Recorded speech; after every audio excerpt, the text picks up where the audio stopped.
So today we're going to look at some of the content that we will cover in the Certificate in Coding and Computational Thinking for Teachers in the microbit section. So we will have 4 weeks of content.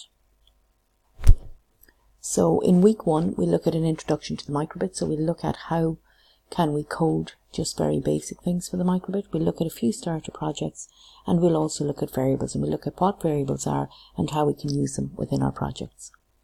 In week 2 we're going to be looking at decisions. So when we're talking about decisions, we're talking about if statements and if-else statements, and we can look at maybe nesting those statements as well.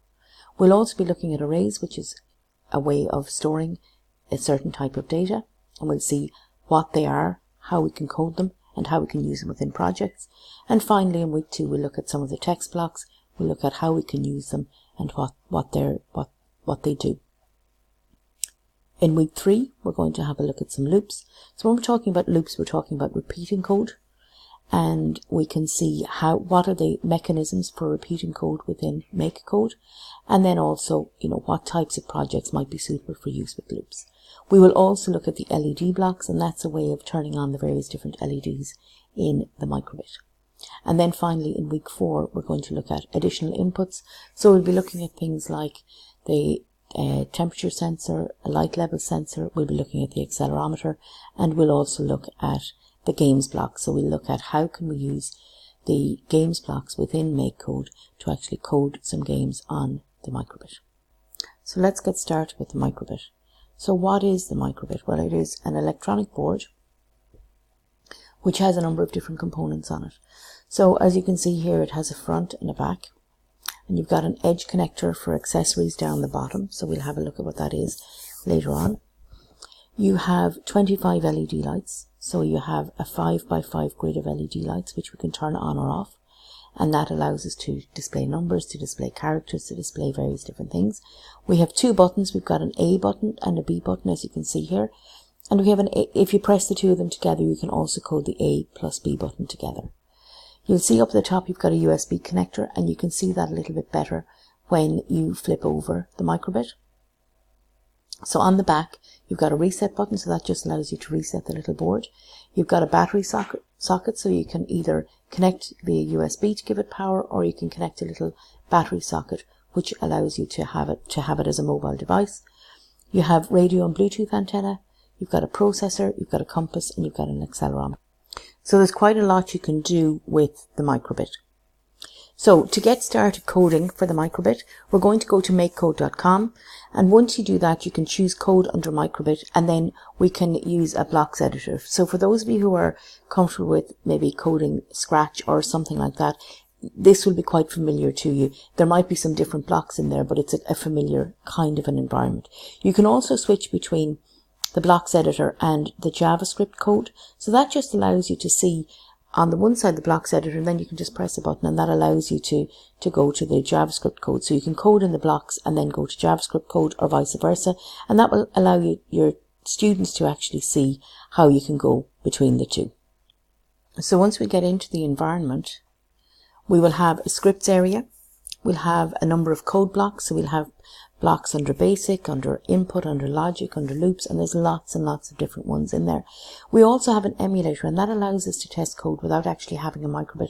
And I think this is really useful for a classroom environment, particularly because every child will not need to have a microbit. You can have a class set of microbits that your students can use between them, so they can do a lot of their testing on the emulator before they actually get near the microbit at all. So once we go to the environment, we'll have a look at that in a second. Under the basic block, we've got things like show number, show string, show LEDs, show icons. So let's go to makecode.com and have a look and get started with the mic. So if we type in makecode.com, that will bring us to our environment. And then when we go in there, we have a number of different environments we can code in. So you can have Circuit, Playground, Express, Minecraft, lots of different ones. We're just going to select microbit, and that brings us into our microbit environment. Now, when you haven't coded before, you won't see any projects here. If you've coded previous projects, it will show them to you here. We're just going to create a new project, and that brings us into our environment. So you'll see here, remember I mentioned about having a scripts area. So the scripts area is over on the right hand side. We've got a number of blocks here down the middle. So if I go into basic, it shows me my blocks that I have under basic, and there's more blocks here again. So if we go back to basic here, we can see you can show number, you can show LEDs, and we look at what each of these things are over the next couple of projects. You can look at input, and this allows us to code something based on the A button pressed and B button pressed and various different things. So those are our blocks. And then on the left hand side, this is the emulator I was talking to you about. So this allows us to, if we do something like on start show number 0 here, then once the microbit starts, it actually shows the number 0. If I change that so that it shows the number 5, you can see it's restarting again, and now it's showing the number 5. And then I can just restart the simulator here again. It goes, so it's just showing you the number 5 again. I can stop it, and that turns it off, and then just switch it back on again. You'll notice every time I restart the simulator, you'll see that the color is changing. Now it just takes a random color every time, so sometimes it doesn't change, but it does restart it every time. So that is just the very basics of the makecode.com. So as I said, you've got your scripts, you can just pull them across. You can show your LEDs, and here you can just show a little LED in the start. So if I restart the simulator, it shows 5, and then it just goes to the forever, and it just shows that forever. So from a basic point of view, the things we might be interested in are show number. We've seen that. Show LEDs. There's also show icon. And if we pull that across, there's loads of predefined icons. Now you'll see that this show icon is in grey. That shows you that this code will never be run. So you need to put it into something. You need to put it into an event. And we'll look at that in a few minutes just to see how we can do that. So next we're going to look at some of the input blocks. So we have on shake, on button A pressed. We can also have on button B pressed, and we'll see how we can do that. And on A plus B pressed, we have acceleration. We've got lots of different. So back in makecode.com, if we go into input, we've got on button A pressed, and if we pull that across, I'll just move this down here so we can see it. So we can do on button A pressed, and we can show that icon in on button A pressed. If we click on the arrow here, we can see that we can make it on button B instead, or we can make it A plus B. So we have all of those options there. So next we're just going to look at some of the logic blocks. So with logic, we've got, as I said, if-then statements. We've got an if-then-else. You can have an equal, so you can test to see if something is equal to something else. Or you can say if x is equal to 1 and y is equal to 3, then you might do something. You can check to see if x is less than 10 or x is greater than 20 and do something, etc. So those would be conditions. So here in makecode.com, we'll find all of those in our logic. So you've got if, then, you've got if, then, else, and you've got your comparisons and all of those. Now we'll look at those in week 2. So those are our logic blocks. And then we also have our loops. So you can have a repeat. We've already seen one of the loops because we've used the forever, and that just does the same thing over and over and over again. We also have a while loop and we have a for loop. So those are the main types of loops. So we'll just have a look and make. So again, if we look at loops, we've got a repeat loop in there. We've got a while loop in there, and we need to construct quite a lot with the while loop, and you've got your for loop. So you've got lots of different ways of coding loops, and we'll look at those in week 3. So let's put all this together by creating a new project, and on start showing the number 0. When the button A is pressed, show string Pam or your own name. When the button B is pressed, we'll show a happy face icon, and when the A and B buttons are pressed together, we'll show the number 4, and then finally on shake, which is using the accelerometer on the microbit, will show LEDs, which will make into a frowning face. So let's go to makecode.com and do that. So we're going to go to home to create a new project. But before I do that, I'm just going to create this one as test. So I'm just going to name it. So I'll show you how to do that again in a little while. So when you try to go back to home without having given your project a name, it will actually prompt you to do that. So I'm just going to call it test. I'm just going to save it. So now it comes back out to our home screen here for the microbit, and if I click new project again, now this one I'm going to name straight away, so I'm just going to call it basics. Okay, and I'm just going to save that.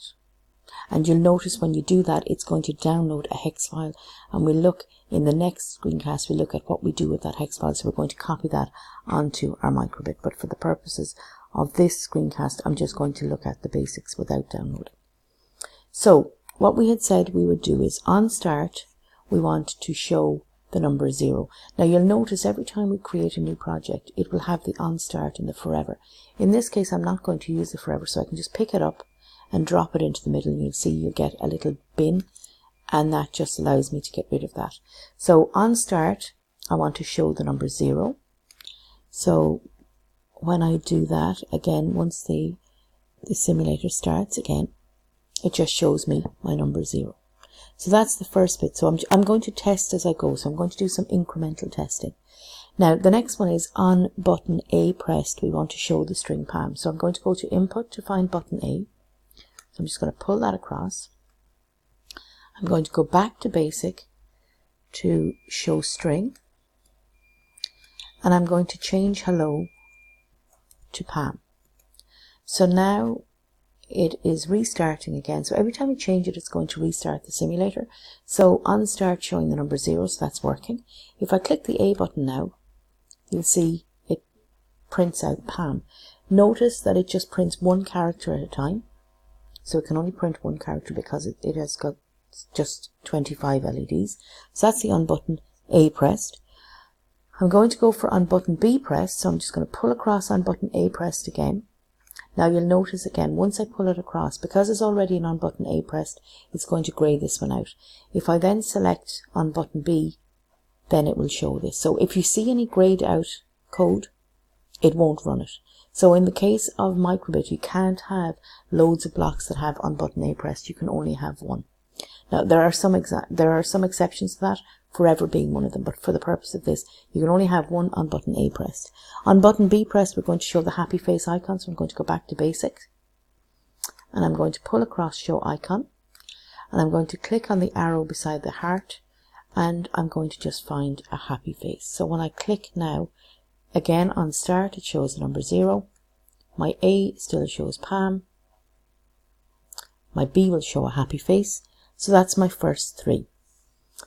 Next, we want to look at when the A and B button are pressed together, and in that case we're going to show the number 4. So I'm going to go back to input again. I'm going to pull across on button A pressed, and again you'll notice it goes grey. If I select the A plus B, then I go back to basic and show number 0, and I'm just going to change the 0 to 4. So again, we've got our 0. Now we've got our A, which is Pam. So I'm just doing all my testing again to make sure that I haven't haven't changed anything else along the way. The B button is showing me my happy face, and you'll notice now you get this A plus B button. Once I code the A plus B here, it shows up as an option on the simulator. So that's the way you do it. If it was on the actual microbit, you'll press the 2 buttons together. So if I click the A plus B button, it shows me my number 4. And then the final thing we want to do is when we shake the microbit, that we show a frowning face. So if I go to input here, you'll see that there's an on shake, and if we pull that across, I'm going to go to basic, I'm going to pull across the show LEDs, and I'm just going to draw a little frowning face. So he's kind of like this. So now you'll see you get the option to shake here on the simulator. So again, your start, and I'm just going to do the shake, and it shows you this face. So this is just a very basic project that has just shown you a little bit about inputs. It's also shown you about the basic blocks. So maybe have a try of that project, and in the next screencast we'll look at some other starter projects, and we'll also look at how do we download the code and put it onto a microbit.